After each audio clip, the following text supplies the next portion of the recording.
जय जगन्नाथ सांग मैंने मो ब्लॉग को मु आपनको स्वागत जनाऊँची। आजिर ब्लॉग बहुत इंटरेस्टिंग कारण आम एक इंटरेस्टिंग कथा विषय चर्चा करवा सेटा होची रणछोड़ नीति विषय। रणछोड़ नीति कौन आउ केमिति ताको आमे आम जीवन रे आनिबा। आशा करुची आपनको जीवन रे यह एक बड़ परिवर्तन नहीं आसीपारे। आज आपण मानक सहित एमिति एक कथा शेयर करने को चाहूँगी जहाँ हुए तो आपनक चिंताधारा को एक नुआ दिग दे पारे।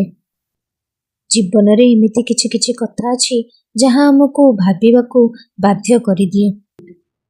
आमे साधारणतः भाबू जी रणभूमि छाड़ी दिए से हारीगला, जी पछको हटि जाए से दुर्बल, किंतु केबे केबे एई रणभूमि को छाड़िबा पराजय होई न थाए। बेले बेले रणभूमि छाड़िकी रणछोड़ हवा गोटे बुद्धिमान रो काम। जीवन रे मध्य एमिति एक रणभूमि आसे, केबे संपर्क रे, केबे कार्य क्षेत्र रे, केबे लोक मानक अपमान आउ केबे निजर अहंकार सहित आमे लड़ी थांती। आमे सेठी प्रमाण करबा पई लागि जानती कि आमे ठीक, आमे जहा कहूचु सत आउ निजको प्रमाणित करबा पई निज शांति को हरई बसंती।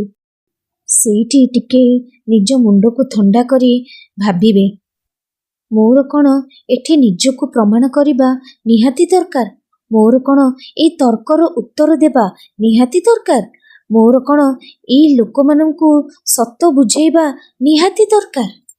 जदि मन कहिला नाही ताहेले सेठी हे जानतु रणछोड़। मन तो होउथबो सेठी लड़ीबी, ताको जुक्ति तर्क करिबी, किंतु सेठी निज मन को जितिबा बहुत आवश्यक होई पड़े।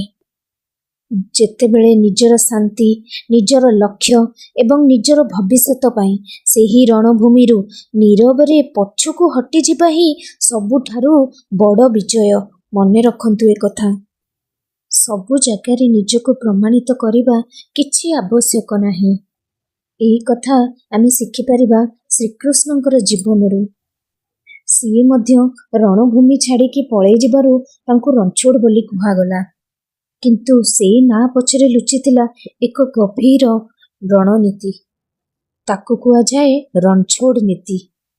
प्रत्येक रण लड़िबा आवश्यक नुह, प्रत्येक तर्करे निजर मत देबा आवश्यक नुह, प्रत्येक जगारे तर्क करी निज शांति को हरइबा बिल्कुल भी आवश्यक नुह। जदि केबे जीवन आपनकु एमिति केबे परिस्थिति रे ठिया करी दिए, आपनकु ए रणछोड़ नीतिटा निश्चय आसुथिबा दरकार। कोउठी लड़ीबी, कोउठी निज पई स्टैंड नेबी आउ कोउठु पळे आसीबी, सेई नीतिटा निहाती आसीबा दरकार। आपण देखिबे बहुत प्रॉब्लम्स आपनकर आपे आपे ही सॉल्व हो जिवो। केतेक लोकंकु उत्तर देबा ठारू नीरव रहिबा भलो, केतेक तर्करू जितिबा ठारू सेही तर्करू बाहरी आसीबा भलो, केतेक संपर्क को धरी रखिबा ठारू निज शांति को धरी रखिबा भलो, आउ केतेक रणभूमि रे जितिबा ठारू सेठारू मुह फेराई निज रास्ता रे चली जिबा ही बड़ विजय। रणछोड़ हुंतु, किंतु दुर्बलतारू नुह, विवेकरू।